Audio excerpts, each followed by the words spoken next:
Buenas tardes. Agradecemos a la comunidad estudiantil que nos sintoniza por medio de las redes sociales de la Facultad de Filosofía y Letras y que no se han perdido las transmisiones en torno al homenaje por el 7º centenario del fallecimiento del poeta italiano Dante Alighieri. En esta ocasión recibimos al maestro Alejandro Martínez, que nos presenta la conferencia magistral La concepción medieval del alma en la Divina Comedia. Tenemos el placer de presentar al maestro Alejandro Martínez Berroterán, máster en Filosofía por la Universidad de Navarra, licenciado en Filosofía por la Universidad Autónoma de Chihuahua. Actualmente se desempeña como profesor de la licenciatura en Filosofía de la Universidad Autónoma de Chihuahua, así como profesor del área de la filosofía en el Seminario Arquidiocesano de Chihuahua. Actualmente cursa el doctorado en Filosofía de la Universidad de Navarra. Sus líneas filosóficas de interés son principalmente la ética, la bioética, la antropología, el personalismo y el pensamiento ético kantiano. Pues un honor cederle la palabra a usted, maestro. Bueno, buenas tardes. Gracias a Anaí Tirado por la presentación. Y bueno, pues me da mucho gusto estar aquí compartiendo un poquito estas reflexiones con todos ustedes. Agradezco a la UACH, a la Facultad de Filosofía y sobre todo a la maestra Victoria Montemayor por la invitación a formar parte de este sentido homenaje al gran Dante. Y bueno, vamos a comenzar. Bueno, como ya aparece ahí en la presentación, el título de esta conferencia es La concepción medieval del alma en la Divina Comedia. Y entonces les explico así un poquito la intención o el objetivo de esta breve reflexión que voy a compartir aquí con ustedes. Entonces, el objetivo es muy sencillo, es simplemente ofrecer algunos puntos de reflexión, sobre todo teológicos, ¿verdad? En donde, pues, se intersectan algunos puntos clave entre filosofía y literatura, o más concretamente entre filosofía y la Divina Comedia, ¿sí? Entonces, el objetivo es desarrollar brevemente estos puntos filosóficos para ayudar a ofrecer una lectura un poquito más profunda de la comedia en pasajes muy concretos y también de manera muy específica en lo que es el tema de la relación entre alma y cuerpo. Pues como sabemos es un tema muy importante y es un tema pues transversal, es un eje transversal a lo largo del desarrollo de la comedia, ¿sí? Es un tema que de alguna u otra forma es constante e incluso opera de trasfondo, ¿no? Esta relación del alma y del cuerpo, porque a fin de cuentas, pues, Dante es un ser vivo todavía, ¿verdad? Y como tal, pues, transita por el mundo de los muertos. Entonces, esta relación que Dante va a tener debido a su estatus corporal con el resto de las almas, pues, es muy interesante y me llamó la atención. Entonces, dos grandes preguntas fueron las que de alguna manera me ayudaron a detonar o a desarrollar estas reflexiones y son las que aparecen aquí en la presentación, ¿sí? Entonces, por un lado, investigar de dónde se nutren las consideraciones dantescas en torno al tema del alma y el cuerpo, ¿sí? Y cuáles son los argumentos que justifican esa visión antropológica que Dante plasma en la comedia, ¿sí? Entonces, la primera pregunta, pues, es relativamente sencilla de responder, ¿sí? Dante se va a nutrir, bueno, como buen humanista, como buen hombre de cultura y como buen literato de su época, ¿verdad? Pues va a estar íntimamente y profundamente formado en lo que es la escolástica medieval, ¿sí? La doctrina de la escolástica. Entonces, prácticamente todas sus reflexiones se van a nutrir de ahí. No solamente de ahí, pero al menos en este tema de la cuestión del alma y el cuerpo, se va a nutrir profundamente de las consideraciones de la escolástica y sobre todo, de manera muy concreta, de Santo Tomás de Aquino. Sí, creo que podemos decir sin miedo a equivocarnos que Dante es prácticamente un filósofo tomista, ¿sí? De hecho, en la misma comedia la prueba está, ¿verdad? Al momento de ingresar al paraíso, Dante le dedica 3 o 4 cantos, si mal no recuerdo, a una conversación con el propio Tomás de Aquino. ¿Sí? Y bueno, la segunda pregunta, pues es un poquito más profunda, requiere un poquito más de desarrollo y es en la que nos vamos a centrar en esta charla del día de hoy. Entonces, ¿cuáles son los argumentos que Dante de alguna manera defiende o presupone e incluso hasta cierto punto llega a desarrollar en la comedia? ¿Sí? Entonces, para explicar o para responder esta pregunta, dividí la presentación en tres grandes puntos. El primer tema a tratar sería la cuestión del alma como forma sustancial del cuerpo. ¿Sí? Vamos a ver un poquito qué significa este término que es forma sustancial. ¿Sí? ¿Qué significa?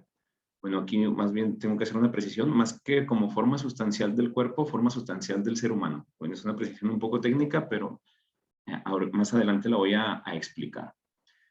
Otro punto importante es el desarrollo del cuerpo humano durante el embarazo, que ahí Dante, concretamente en el canto 25 del Purgatorio, nos ofrece una explicación bastante interesante, pues que refleja los conocimientos de la época. Y el último punto que me interesa desarrollar aquí es la cuestión de las sombras, ¿sí? Porque Dante nos habla de las almas como sombras a lo largo de todo su viaje durante el purgatorio, el infierno y el paraíso. Bueno, más en el paraíso, pues ya más que de sombras, nos habla de luces, pero bueno, nos habla de cierta materialidad, por así decirlo. Entonces, este punto también me llama la atención y de alguna manera también Dante lo logra explicar a mi punto de vista de manera bastante acertada. Justamente también en el canto 25 aparece esta explicación. Muy bien, le damos a la siguiente, por favor. Ok, entonces, para entrar ahora sí en materia, vamos a ver este primer punto, que es el tema o la cuestión del alma como forma sustancial del ser humano. ¿Sí? Entonces, ya en el canto 18 del Purgatorio, nos encontramos con esta frase que dice: toda forma sustancial que es distinta de la materia y que sin embargo va unida a ella, contiene en sí misma una virtud especial que no siente sino cuando obra, que no manifiesta más que por su ser. Entonces aquí me gustaría concentrarme sobre todo en los primeros dos versos de los primeros 2 renglones de este fragmento, que, bueno, la palabra forma sustancial que ya aparece ahí, y también que dice es distinta de la materia y que sin embargo va unida a ella. ¿Sí? Entonces, vamos a profundizar un poco, a deshebrar esta expresión y qué quiere decir Dante con esto, o más bien cuál es toda la discusión filosófica que está detrás de esta breve afirmación. Entonces, para poder hablar de forma sustancial, hay que remontarnos en primer lugar hasta la Grecia antigua, ¿sí? Concretamente a las filosofías tanto de Platón como Aristóteles. ¿Sí? Entonces, antes de entrar directamente al concepto de forma sustancial, pues me gustaría recordar simplemente que para ponernos un poco en el contexto histórico, ¿sí? en el cual se desarrollan estos términos o estos conceptos filosóficos. Entonces, estamos en un punto, concretamente en los primeros siglos de vida del cristianismo, del cristianismo primitivo, en donde pues se da este gran, ¿cómo decirlo? Pues este gran convivio cultural y toque, matrimonio, como ustedes le quieran mencionar, que pues va a determinar por completo el rumbo de la sociedad occidental, pues que es este encuentro entre el cristianismo primitivo, entre la visión judeocristiana del mundo y la cultura grecolatina. ¿Sí? Entonces, el cristianismo primitivo, al momento de comenzar a expandirse, de comenzar a adquirir esta forma ya más más proselitista, ¿sí? Cuando empiezas a difundirse, pues se ve en la necesidad de justificar racionalmente sus creencias, ¿sí? Entonces el cristianismo va a procurar ofrecer una base racional de la fe, ¿sí? Porque el cristianismo busca que sea desde la razón y no desde la mera creencia, vaya que se pueda aceptar su fe, ¿sí? Por un lado, para abrirse también camino en el mundo de los paganos, ¿sí? Es en el mundo en donde, pues, el tema de la razón, como es en el caso de la cultura griega, pues tiene un peso preponderante en el desarrollo de la sociedad. Y bueno, pues en esta, en esta adopción de términos, de lenguaje, de cultura, pues es como el cristianismo va a ir adoptando poco a poco este tipo de términos que, como ya les digo, son aristotélicos y son platónicos. Entonces, bueno, la visión que se tiene del ser humano como un ser compuesto de alma y de cuerpo no es, no es original del cristianismo, ¿sí? Es una visión muy difundida desde mucho antes, ¿sí? Y que está presente desde luego tanto en Roma como en la Grecia antigua, ¿sí? De hecho, de los primeros, así que se tiene registro, pues es justamente de los griegos, ¿sí? En donde ya, por ejemplo, los pitagóricos ya nos hablan de esta aspiración a separar el alma del cuerpo, ¿sí? La doctrina pitagórica, eh, más allá de las cuestiones matemáticas y filosóficas por las que todos los conocemos a los pitagóricos, pues tiene también un trasfondo profundamente religioso, en donde a través justamente del conocimiento, de la música, de la filosofía y del cultivo de ciertas virtudes, pues el ser humano o el griego, el pitagórico, lo que buscaba era justamente purificar su alma y liberarla del cuerpo. Entonces, esta visión eh, va a permear profundamente en el mundo griego, ¿sí? Entonces, el griego hasta cierto punto lo que va a buscar es separarse o liberarse del cuerpo, ¿sí? Porque el cuerpo es visto como una especie de cárcel del alma. Entonces, en el caso del griego, lo que sucede aquí es que el ser humano es primordialmente su alma y su cuerpo es como que una dimensión secundaria de la cual no es tan importante hacerse cargo, digamos, o hay que hacerse cargo indirectamente de él con el objetivo de obtener el beneficio de la liberación del alma, ¿sí? Entonces el cuerpo es visto y es cuidado, es interpretado siempre en vistas al cuidado del alma. ¿Qué es lo que sucede aquí? Esta visión Platón la va a adoptar, ¿sí? Que proviene la religión órfica. Sí, se me estaba pasando a decirles eso. O sea, el pitagorismo es profundamente influido por el orfismo, ¿sí? Por los oráculos órficos, que es de donde viene esta concepción de que el ser humano es su alma, ¿sí? Y bueno, Platón se va a ver fuertemente influido por esta visión. Y bueno, después va a venir Aristóteles, en donde ya Aristóteles va a ofrecer, digamos, una visión un poquito más positiva de la corporeidad, ¿sí? De la corporalidad. El mismo Aristóteles va a desarrollar lo que se conoce actualmente en filosofía como teoría hilemórfica, ¿sí? La teoría hilemórfica de las cosas, ¿sí? En donde las cosas son un compuesto de forma y de materia. Esto va a ser muy importante para la construcción del cristianismo, ¿sí? Por un lado Platón y por un lado Aristóteles. Por el lado de Platón, ¿qué cosa va a ser lo importante o lo que le interesa al cristianismo? Va a ser el tema de la inmortalidad, ¿sí?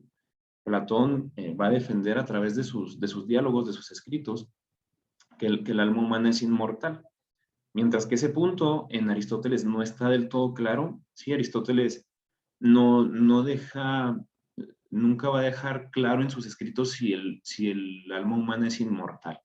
De hecho, todo eso va a desencadenar justamente en la época medieval todo un debate en torno a la inmortalidad del alma, en la cual Santo Tomás de Aquino va a tomar parte y que incluso ahí Dante lo llega a mencionar también en el canto 25, que es la doctrina del intelecto posible. No me voy a meter en ese tema porque es muy, pues requiere de mucho desarrollo, pero nada más para mencionarlo, ¿no? Entonces, de Platón se obtiene la inmortalidad, se desarrolla el punto de la inmortalidad, un punto fundamental para el cristianismo, ¿sí? Sobre todo para defender toda la cuestión de la vida después de la muerte, el tema de la resurrección. Pero también de Aristóteles se toma esta cuestión ilemórfica que voy a explicar a continuación, porque esta unión de la forma y de la materia, ¿sí? Pues nos permite tener una visión más positiva del cuerpo. ¿Sí? Y bueno, es lo que vamos a ver. Si quieres, nos regresamos otro primero, perdón. Sí, nos quedamos otro poquito. Entonces, ahora sí, para entender ya propiamente qué significa forma sustancial, me gustaría explicar primeramente, pues, qué significa forma y qué significa sustancia. ¿Sí?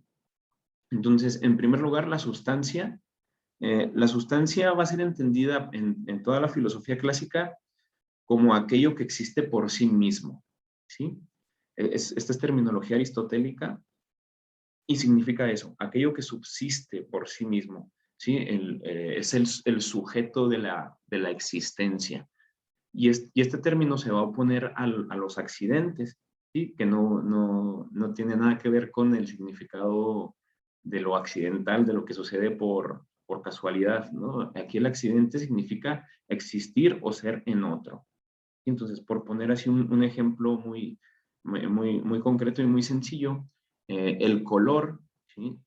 Los colores son accidentes, ¿sí? ¿Por qué? Porque los colores son propiedades de otras cosas, ¿sí? O sea, el color en sí mismo no existe, ¿sí? Lo que existe son cosas de ciertos colores, ¿sí? Existen gatos de colores, existimos personas de colores, árboles con colores, etcétera, etcétera, pero el color en sí mismo, pues no existe, ¿sí? Siempre vemos algo, vemos un sujeto sobre el cual el color existe. Entonces también por eso sujeto, substancia, significa también justamente eso, ¿no? Lo que está debajo o lo que está a la base de las cosas, y los accidentes pues se dan en esos sujetos, ¿sí? Entonces, propiedades como el color, eh, como la posición o el lugar, ¿sí?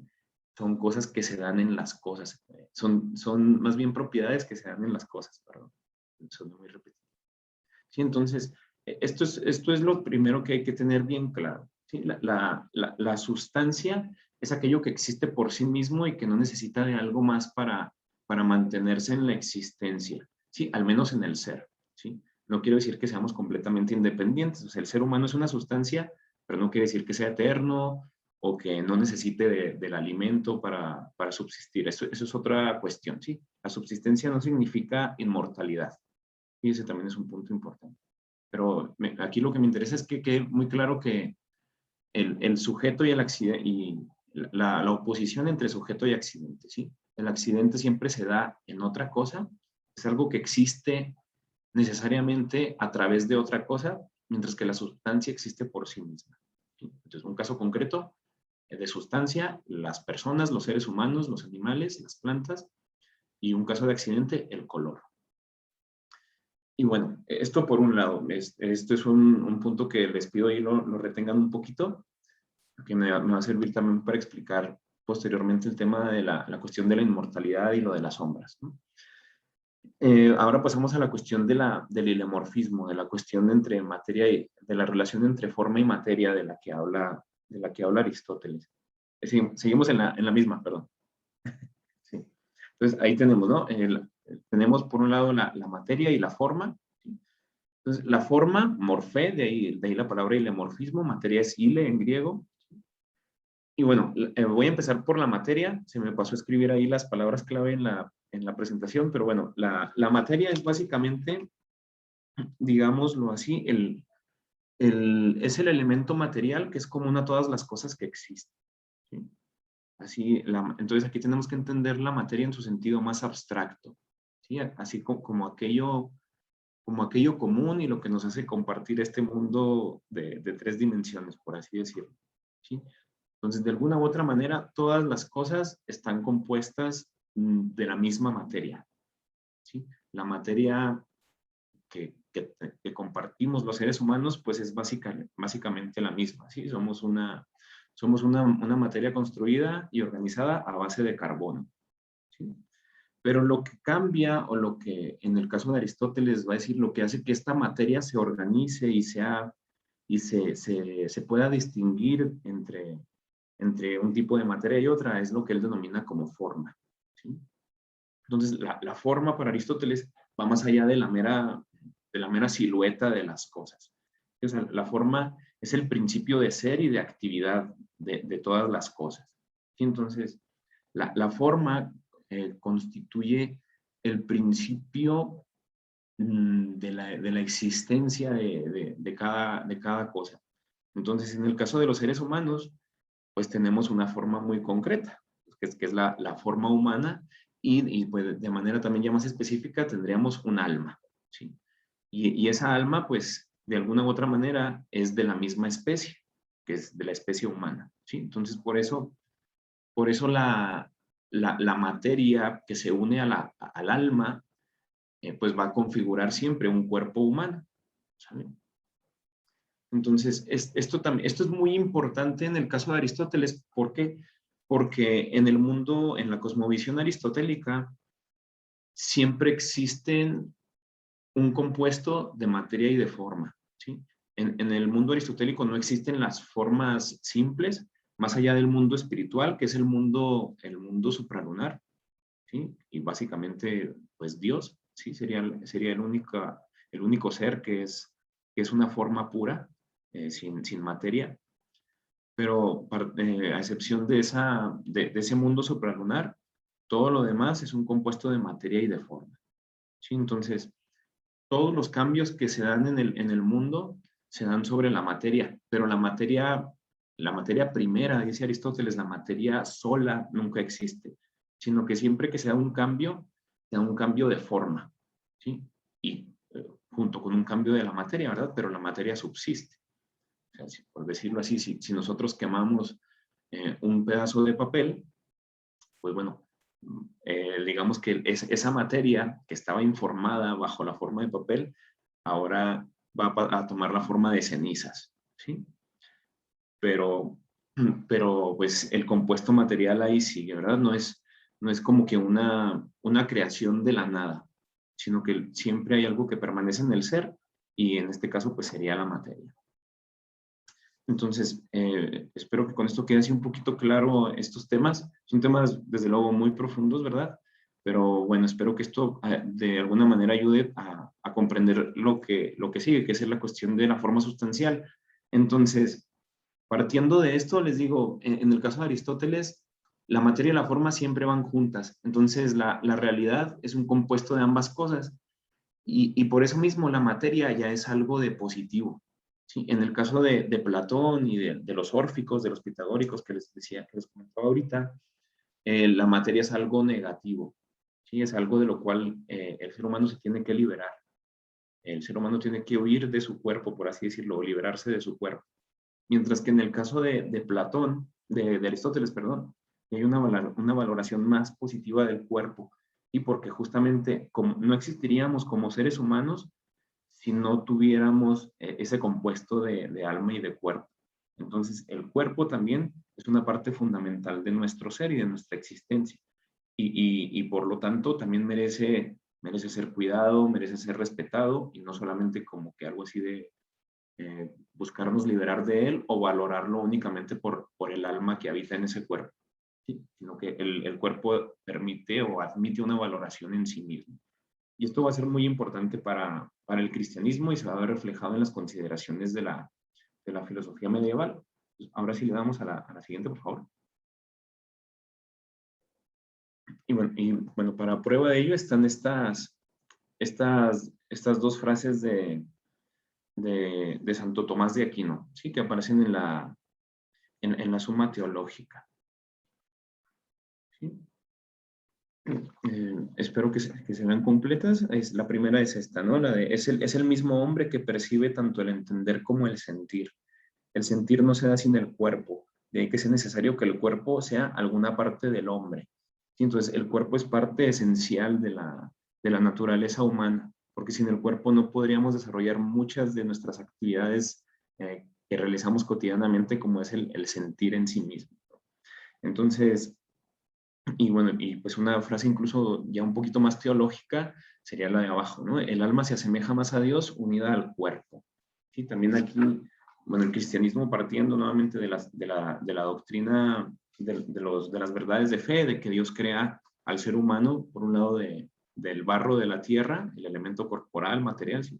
Y por otro lado, la cuestión del aliento divino, ¿verdad? Que Dios sopla en las narices del ser humano y así es como surgen los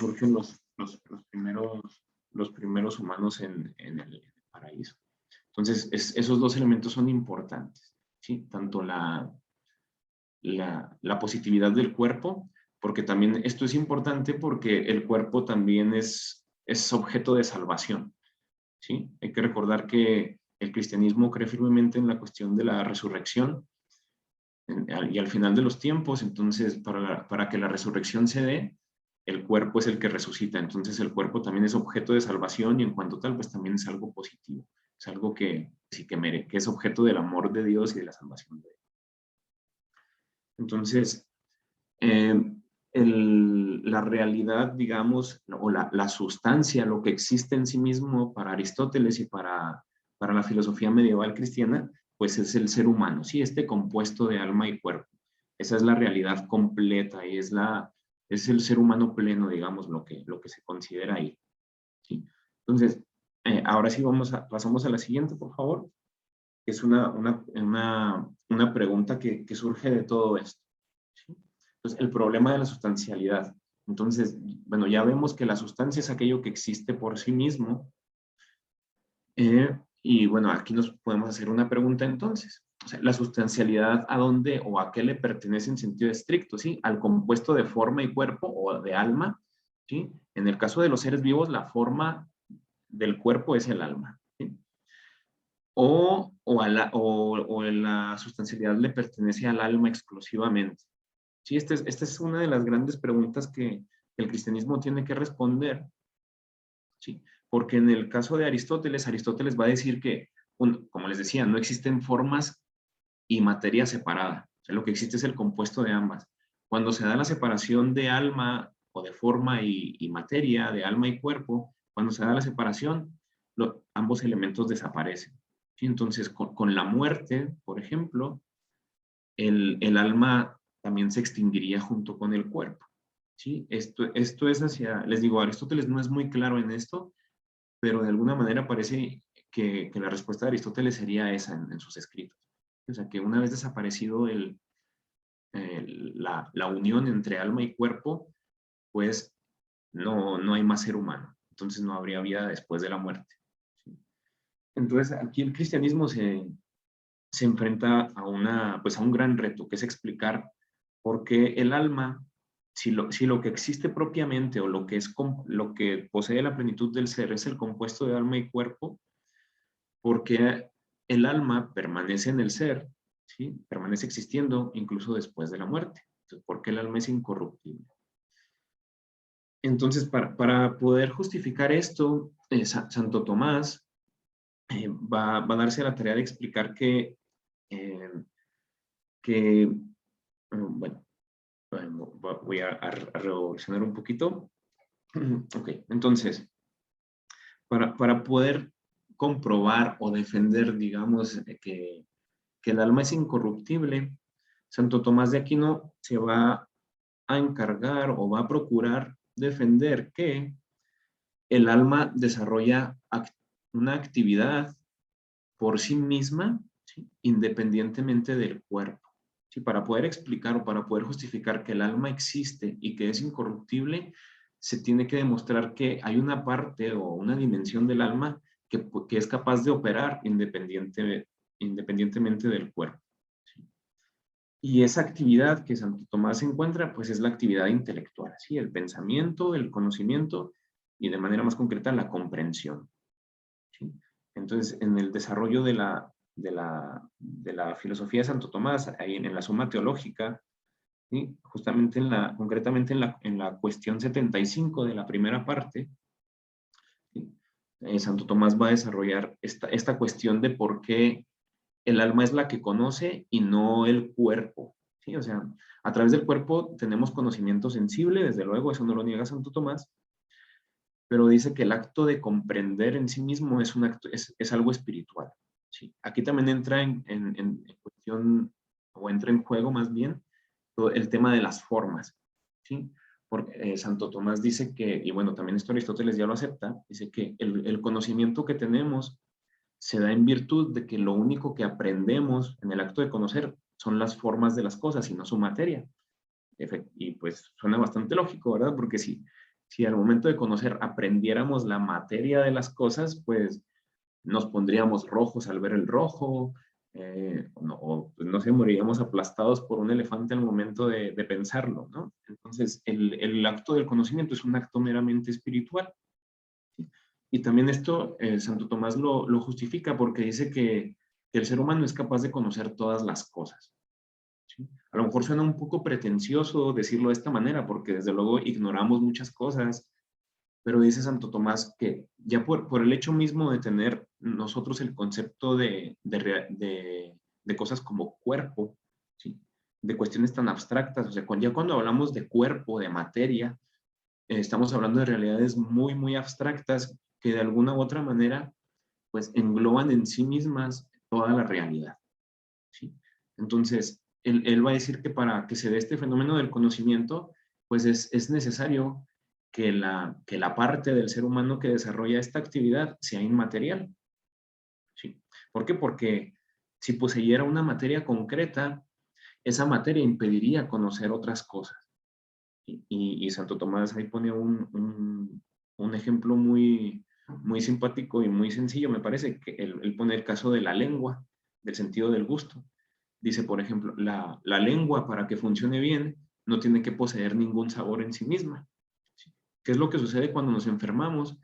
Que la lengua puede adquirir, por ejemplo, el sabor de lo amargo y entonces todo lo que pruebas te sabe amargo, ¿no? Entonces es necesario, así como la lengua es necesario que sea insapora, ¿sí? O que no tenga ningún sabor para poder mm, degustar todos los gustos, ¿sí? Para poder sentir o experimentar todos los gustos, también es necesario que el alma sea inmaterial o espiritual para poder conocer todas las formas, ¿sí? Separadas de la materia. Entonces, de alguna manera, este es una parte del argumento. Ahora Santo Tomás desarrolla todavía mucho más este punto, pero por esto Santo Tomás le otorga el carácter de sustancialidad al alma y no solamente al compuesto de ser humano de alma y cuerpo. ¿Sí? Entonces, el alma en este caso sería la que tiene la sustancialidad, es la que existe por sí misma y ese ser se lo transmite al cuerpo. ¿Sí? Porque nuevamente, por eso, y de ahí ahora sí viene el nombre de forma sustancial, ¿sí? Del alma como forma sustancial del ser humano. ¿Por qué? Porque el alma es la que posee el ser, a diferencia de los otros seres vivos, el ser se encuentra en el compuesto de alma y cuerpo, mientras que en el ser humano, el ser se encuentra exclusivamente en el alma, pero como es una forma, entonces, y no hay forma sin materia, entonces esa sustancialidad de esa alma, pues está destinada por naturaleza a informar o a transmitirle el ser también a un cuerpo concreto, que pues es el cuerpo de cada ser humano. Entonces, con esto cierro este punto y ahora sí me gustaría pasar a la siguiente, por favor. Entonces, cerramos esta cuestión de la forma sustancial, que, bueno, es muy profunda. Espero que esta breve reflexión les ayude o les sirva por lo menos como que para desarrollar ahí ustedes una investigación personal sobre esta cuestión. Y bueno, ya dejando de lado un poquito, ya estuvo muy filosófica esta primera parte, ahora sí me gustaría comentar ya más directamente algunos pasajes de la Divina Comedia, concretamente del canto 25, pero bueno, toda la explicación que acabo de ofrecer nos va a servir para ello. Sí, entonces, está en primer lugar esta cuestión del desarrollo del cuerpo humano, que les comentaba que ahí Dante, en el canto 25, ofrece una explicación bastante interesante sobre cómo es que el cuerpo humano se va gestando a lo largo del embarazo. Entonces, nada más para estar en contexto, estamos en el canto 25, Dante va subiendo, en el canto 25 del Purgatorio. Dante va subiendo del sexto al séptimo círculo, junto con Virgilio, y también aquí los acompaña ya Estacio, ¿sí? Otro gran literato del mundo latino clásico. Entonces van los tres caminando subiendo para el séptimo círculo, y bueno, aquí Dante pregunta una cuestión pues bastante interesante que dice, bueno, es que si estamos en medio de puras almas, nuevamente, de puras realidades espirituales, según lo que acabamos de explicar justamente ahora, ¿no? Pues estamos hablando de realidades que son inmateriales.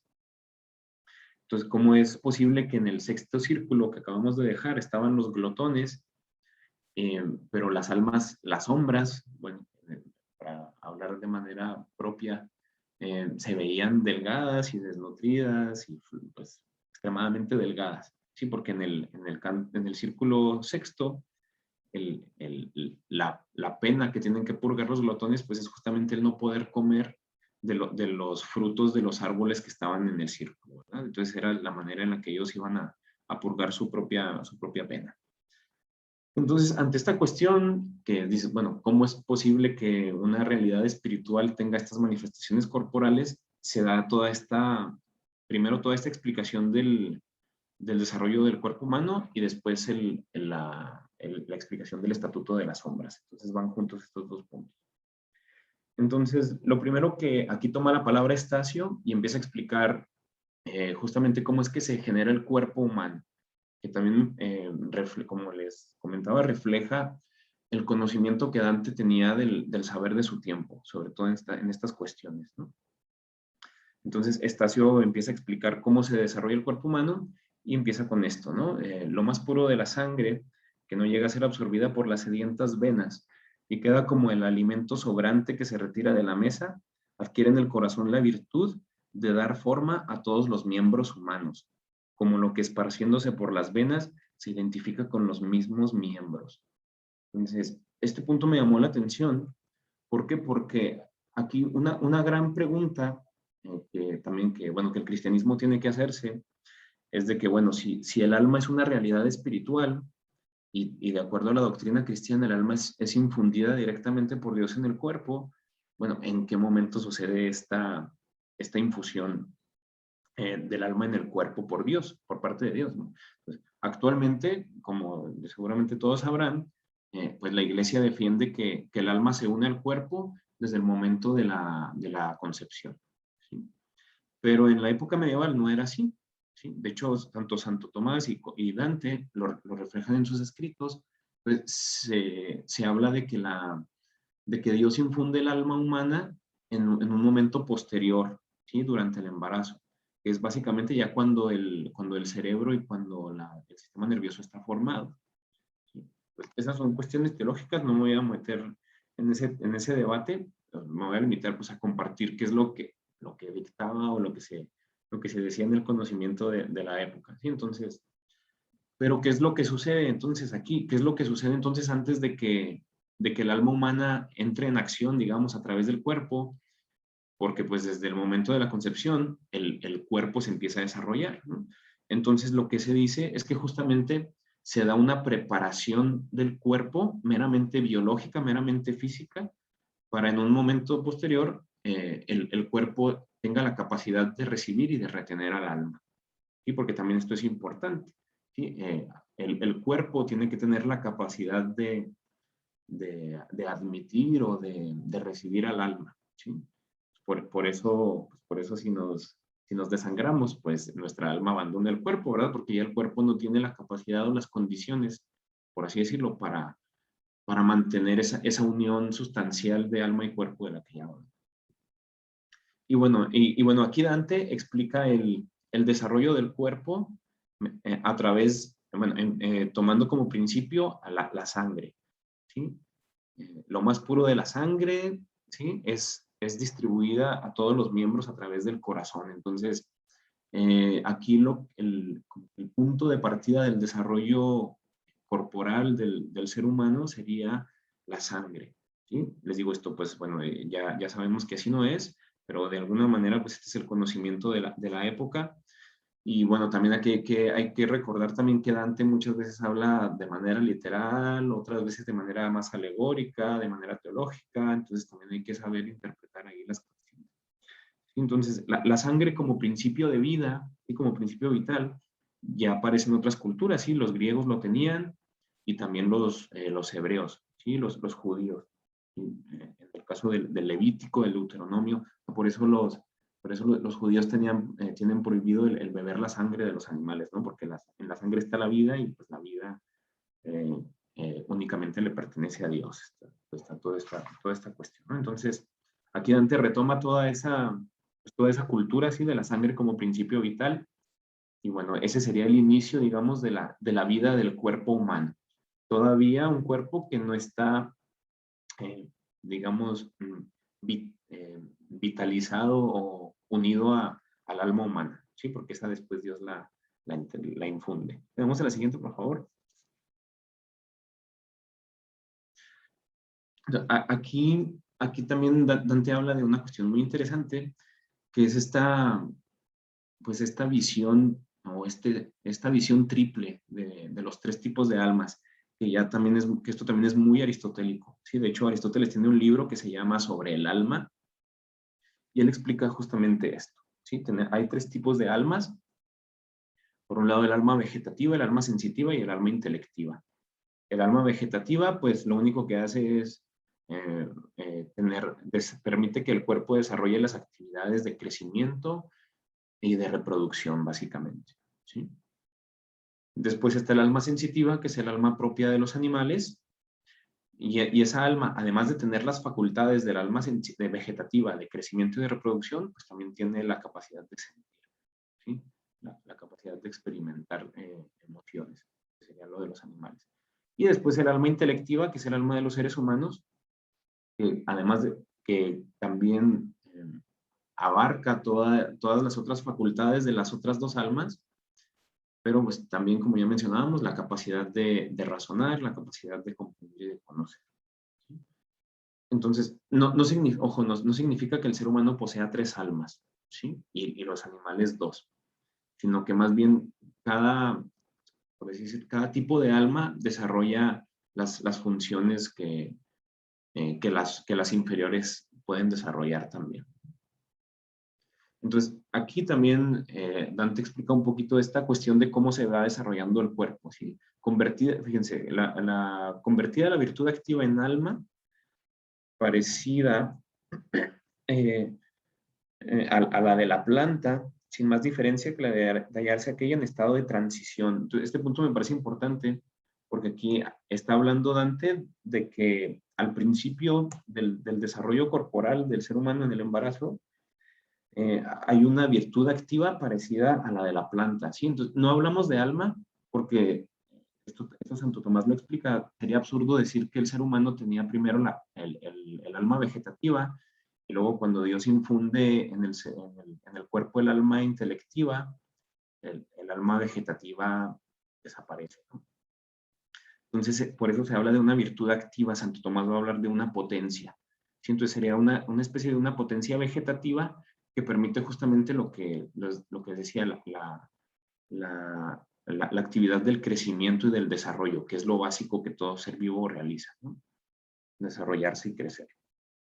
Entonces, de ahí se pasa perdón, al moverse y al sentir. ¿Sí? Aquí más abajito lo tienes. Habiendo llegado a su colma, se muestra tan eficaz que se mueve y ya siente. Entonces también nuevamente tenemos el desarrollo de las facultades sensitivas propias de un alma sensitiva, pero que nuevamente estamos hablando únicamente de potencias, sino de almas, porque lo que se está dando aquí es simplemente la preparación física, biológica, digámoslo así, para que el cuerpo esté en las condiciones óptimas para recibir al alma intelectiva que va a ser infundida directamente por.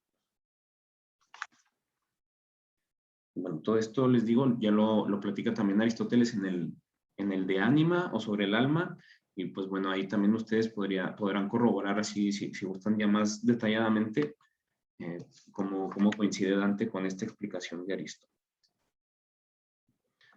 Le damos a la siguiente, por favor.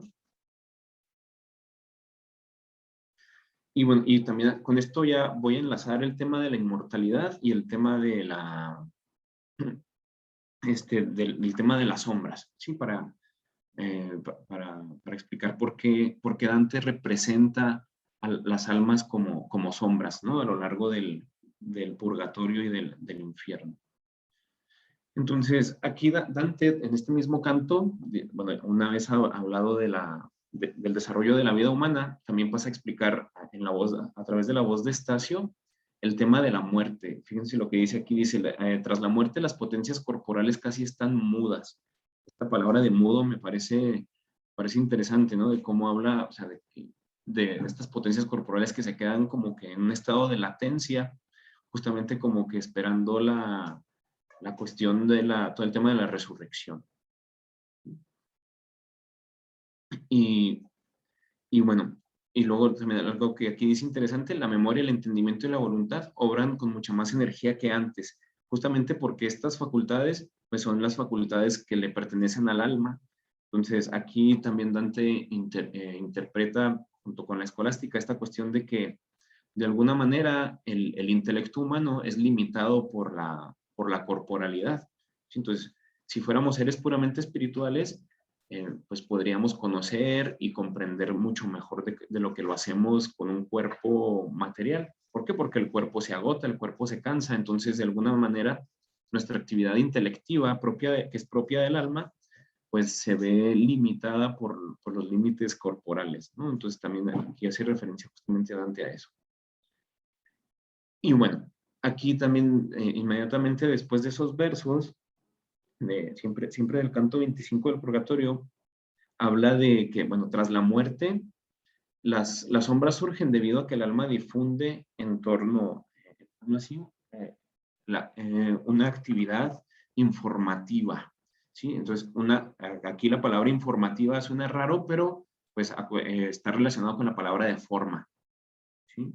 Entonces, siempre está esta cuestión del alma como forma del cuerpo, ¿sí? El alma informa a la materia y es lo que produce un cuerpo humano.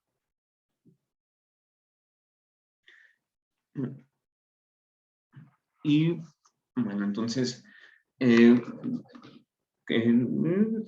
me perdió aquí. Se me fueron los apuntes, perdón.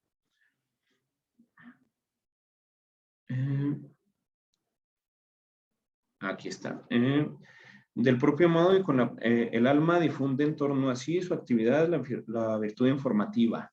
Del propio modo y con la propia fuerza con que animaba a sus propios miembros. Entonces, esta actividad informativa del alma, sí, esta tarea inherente al alma de informar un cuerpo, de alguna manera queda activa y por eso proyectaría esta sombra, ¿no? Entonces, el cuerpo queda como esa especie de proyección ¿cómo decirlo? Que queda así como un rastro de la presencia y de la actividad que el alma había desarrollado en torno a su cuerpo. Entonces, por eso Dante recurre aquí a la figura de las almas, ¿sí? Y esto, bueno, nuevamente también tiene una base filosófica, porque recuerden, el alma como forma sustancial, al ser una forma, está destinada siempre a estar con una materia, ¿sí? Entonces, esto también lo dice Santo Tomás ahí en la Suma Teológica, ¿sí? El alma siempre permanece eh, con esa inclinación a estar junto al cuerpo con la cual sí está destinada a estar, ¿verdad? Y a la fin de cuentas, es esa composición entre cuerpo y alma lo que forma el ser humano completo. Y de ahí pues también está la justificación, ¿no? De la justificación filosófica, digamos, de la resurrección, ¿sí? Entonces el ser humano pleno, completo, se da únicamente cuando alma y cuerpo están unidos. Y bueno, entonces las almas pues serían como que ese ese débil reflejo, por un lado de la resurrección, ¿sí? Pero también por un lado de esa unión perdida por causa de la muerte entre el alma y el cuerpo. Y entonces a mí me parece que esta explicación que Dante o este recurso que Dante hace de las sombras me parece, por un lado, narrativamente me parece muy logrado, porque tiene el gran reto de explicar un mundo, otra vez, ¿no? De explicar un mundo espiritual a través pues de una explicación, a fin de cuentas, necesariamente material, ¿verdad? Porque ¿cómo nos vas a explicar un mundo espiritual en donde todo nuestro conocimiento, pues justamente está mediado por los sentidos? ¿Sí?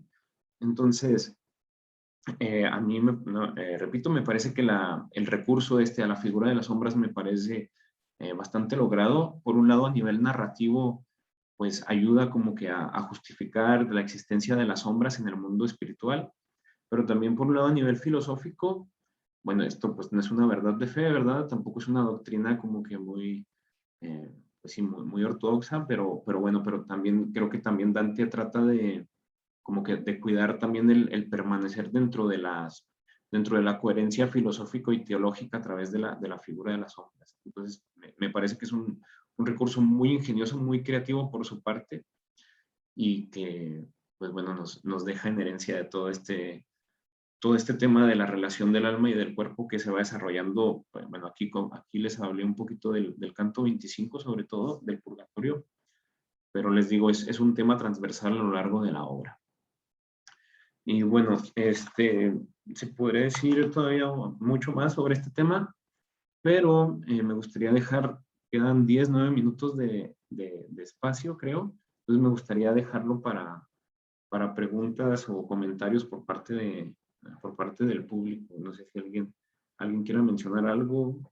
Se aceptan dudas, comentarios, quejas, sugerencias. Muchas gracias a nuestro conferencista. Tenemos tiempo, como él dijo, para breves preguntas. Y una de ellas es, ¿dónde podemos encontrar más de esta investigación que usted ha hecho? Ok. Bueno, en parte redacté un breve artículo sobre este tema y está en la revista de Voces de mi región, que justamente la maestra Victoria forma parte de ahí del comité editorial, entonces se pueden dirigir ahí con ella, pero igual me parece que está en internet la revista en digital. Entonces ahí desarrollo un poquito este tema. Bueno, perdón, Alex, perdón, Anaí. Alex, muchas gracias. Fue una conferencia Gracias. sumamente interesante. Y a la pregunta del público de dónde pueden encontrar, bueno, estamos trabajando en el especial, ya tenemos el especial, solo le estamos dando una revisada en Voces de Papel, pero mañana van a ustedes poder descargar la revista a través del link que les vamos a proporcionar. Para que tengan a la mano la conferencia del maestro Alejandro Martínez. Gracias. Perfecto, gracias. Muy bien. A ver si hay otra preguntita. Pues creo que esas serían todas las preguntas por hoy. Procedo a agradecer infinitamente a nuestro conferencista la confianza depositada en la Universidad Autónoma y en nuestra Facultad de Filosofía y Letras para presentar esta interesante conferencia, para lo cual me permito leer la siguiente constancia para él.